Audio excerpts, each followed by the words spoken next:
Det vi skal i dag, det er en intramuskulær injektion i gluteusmusklen, altså i ballen. Og det her, det er de remedier, vi skal bruge til den injektion.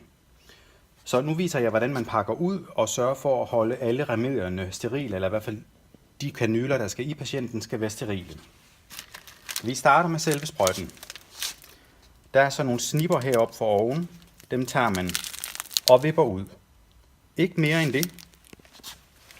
Og lægger den på bordet. Nu er den klar. Så tager jeg min injektionskanyle, det er den lyserøde. Det er samme princip. Snipperne her for oven vippes ud. Pas på ikke at komme til at røre med fingrene derinde.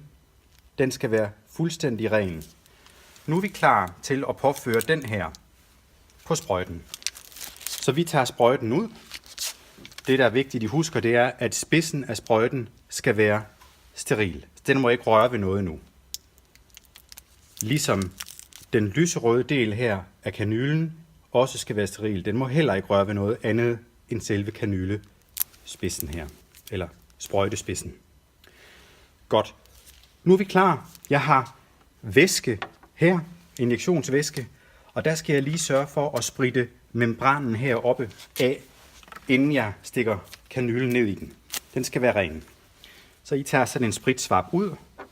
Sørg for, at hele området, også metallet udenom membranen, er sprittet godt af. Sådan. Så er vi nemlig klar til at trække væsken op her med kanylen. Og så sætter jeg tommelfingeren her på. I kan se, der er en lille kant på for enden af kanylen. Den passer til en tommelfingernegl. Der sætter jeg min tommelfingernegl på.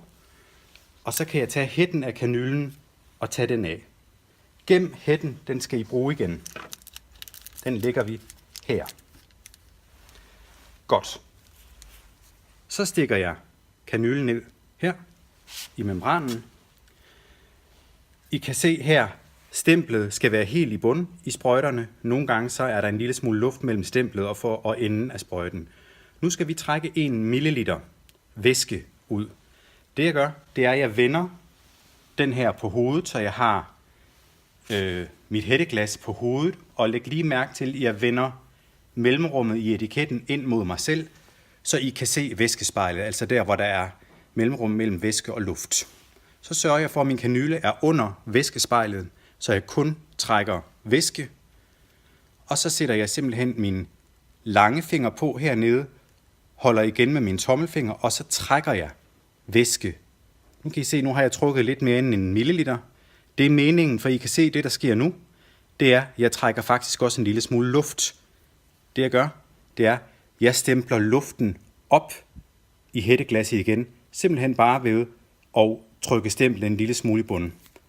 Så sørger vi for, at den her top af stemplet passer præcis med milliliterstregen. Så har jeg 1 milliliter. Nu har vi sådan set fået den væske, vi skal bruge. Så tager jeg den her op. Det her er kun en optrækskanyle. Kun bruges til optræk. Den kan jeg ikke kassere her i nu, fordi den her den er ikke steril. Så hvis jeg kasserer kanylen her i nu, så kommer sprøjten, spidsen af sprøjten, til at røre ved kanylespanden. Derfor er jeg nødt til at bruge hætten her igen, og pas på med det her, hvis I ikke er øvet, så skal I samle hætten op hernede fra. Det starter I altid med, ikke? Sådan, så sætter vi hætten på.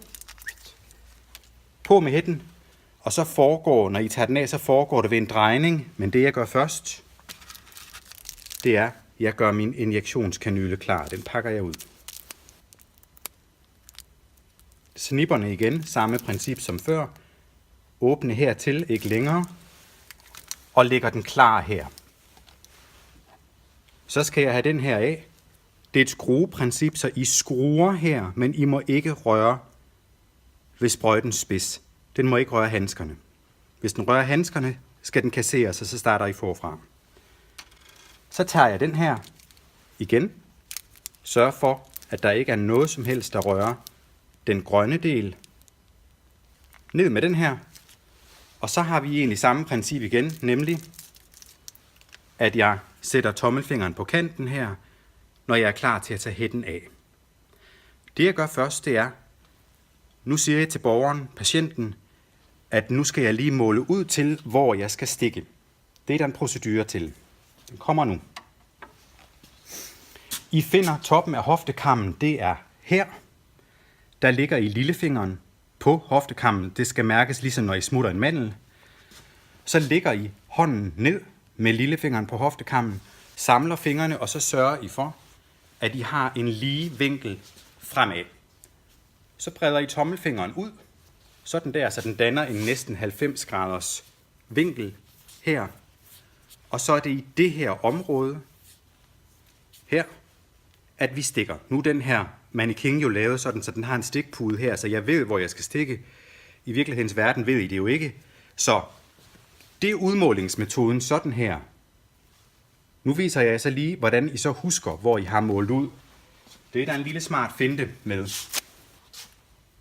Når I måler ud, så tager jeg lige en spritsvap ved her igen mod lillefingeren på hoftekam, tommelfingeren ud i en 90 graders vinkel, og i det her område.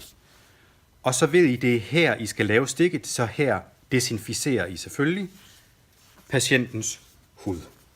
Med en spritsvap. Se, nu vender jeg mig om lige om lidt for at tage min sprøjte, og det vil sige, så kan jeg ikke længere se, hvor jeg har sprittet af, fordi spritten den tørrer i løbet af et par sekunder, så jeg lader min spritsvap ligge, hvor jeg har desinficeret. Det jeg så siger til patienten er, at nu kommer der lige om lidt et lille prik. Patienten skal jo forberedes på det. Jeg tager min spritsvap væk, holder lige øje med, at spritten den er tørret her, så der ikke er vådt. Og så skal den I holder ved sprøjten ligesom med en dartpil, og så skal den i på én gang. Den må ikke sådan komme til at hugge sig ned igennem. Det er sådan her én gang. I en 90 graders vinkel, så den står sådan der. Måden I tester, at den står i musklen, fordi det er vigtigt her, at det er en muskel, vi står i, det er, I giver den lige sådan nogle små nogen der, ikke mere end det her. Ganske let, og så vil I lægge mærke til, sprøjten vibrerer. Hvis I kommer til at befinde jer i fedtvævet, det kan I ved en meget overvægtig borger, så vil det komme til at se sådan her ud. Nu skal I ikke lægge mærke til, at nu trækker jeg den her op, det er for at vise jer, hvordan det vil se ud. Så dingler den. Det er sådan en dinglebevægelse, sprøjten har. Sådan ser det ud, hvis den står i fedtvæv. Det skal se sådan der ud. Den der hurtige vibrering, så står i en muskel. Nu tjekker vi, at vi ikke har ramt en vene.